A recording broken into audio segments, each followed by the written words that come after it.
গাজীপুরের শ্রীপুরে সোমবার বিকেলে লিটন নামে এক অটোচালককে গলা ও হাত পায়ে রক কেটে হত্যার পর রাস্তায় লাশ ফেলে যায় তাকুয়া পরিবহনের শ্রমিকরা।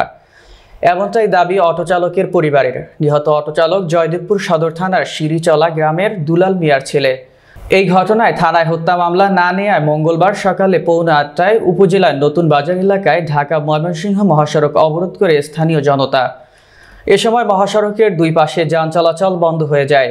এতে দুর্ভোগে পড়েন হাজার হাজার যাত্রী। সকাল থেকে আইনশৃঙ্খলা বাহিনীর সদস্যরা পরিস্থিতি নিয়ন্ত্রণে আনতে দফায় দফায় চেষ্টা করে। নিহতের ছোট ভাই আজিজুল ইসলাম বলেন, সোমবার বিকেলে আমার ভাই লিটন ঢাকা ময়মনসিংহ মহাসড়কের গড়গড়িয়া মাস্টারবাড়ি এলাকায় সড়কের পাশে অটোরিকশা দাঁড় করে দোকানের চা পান করছিলেন। এমন সময় তাকুয়া পরিবহনের অটোরিকশাটিকে ধাক্কা দেয়। এতে অটোরিকশার লুকিং গ্লাস ভেঙে যায়, যা নিয়ে তাকুয়া পরিবহনের শ্রমিকদের সাথে তর্ক বিতর্ক হয়। এক পর্যায়ে আমার ভাই লিটনকে মারধর করে তাকুয়া পরিবহনে তুলে নিয়ে যায়। পরে হাত পায়ের রক কেটে তাকে হত্যা করে নতুন বাজার এলাকায় ফেলে যায়। আন্দোলনকারীদের দাবি, এই ঘটনায় থানায় হত্যা মামলা সহ মহাসড়ক থেকে তাকুয়া পরিবহন বন্ধ করে দিতে হবে। অপরাধীদের দ্রুত আইনের আওতায় এনে শাস্তির ব্যবস্থা করতে হবে। গাজীপুর জেলা পুলিশের অতিরিক্ত পুলিশ সুপার আশরাফুজ্জামান বিপিএম বলেন, অটো চালক হত্যার ঘটনায় সকাল পৌনে 8টা থেকে ঢাকা ময়মনসিংহ মহাসড়ক অবরোধ করে রাখেন স্থানীয় জনতা।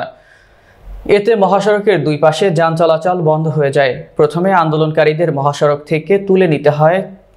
পরে দুপুর 12টার দিকে সেনাবাহিনীর সহায়তায় আন্দোলনকারীদের মহাসড়ক থেকে সরিয়ে দেওয়া হয়। এরপর থেকে যান চলাচল স্বাভাবিক হয়েছে। এই ঘটনায় শ্রীপুর থানায় একটি হত্যা মামলা হয়েছে এবং তাকুয়া পরিবহনের চালক জনিকে গ্রেপ্তার করা হয়েছে।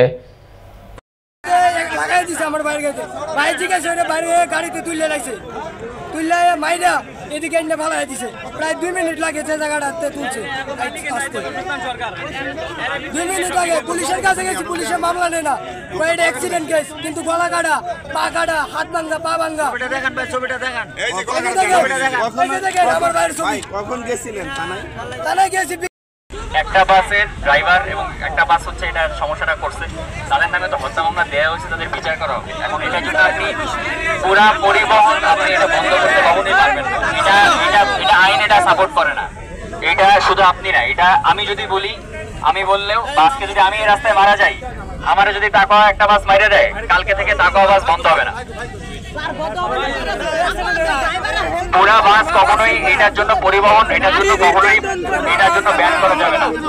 আপনারা অপরাধী শাস্তির দাবি করতে পারেন, এটা অবশ্যই যৌক্তিক, এটার জন্য তার নামে হত্যা মামলা করা হয়েছে।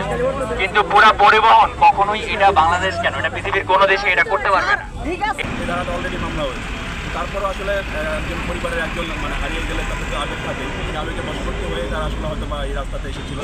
তো এখানে সেনাবাহিনীর সহযোগিতা তারা এসেছিলেন, সহযোগিতা আমরা মোটামুটি এখন রাস্তাটা আপনার দেখতেই পাচ্ছেন, রাস্তাটা চলমান দেখতেই পাচ্ছেন গাড়ি চলছে। আর আমরা যেটা করেছি যে কালকে আটক আছে, ওই বাসের সম্পর্কে বাসের ড্রাইভার আটক আছে, এবং আমরা যে আরও হচ্ছে সুপারভাইজার যিনি আসেন, যে নামে আসামি, বাসও আটক আছে। আর সুপারভাইজার যে নামে আসামি, দুজনের যে নামে আসামি, তাকে আমরা আটকের চেষ্টা করবো এবং সর্বোচ্চভাবে চেষ্টা করবো। এই আশ্বাস তাদেরকে দিয়েছি, যারা আহত যারা ভিকটিমগুলি তার পরিবারকে আমরা দিয়েছি।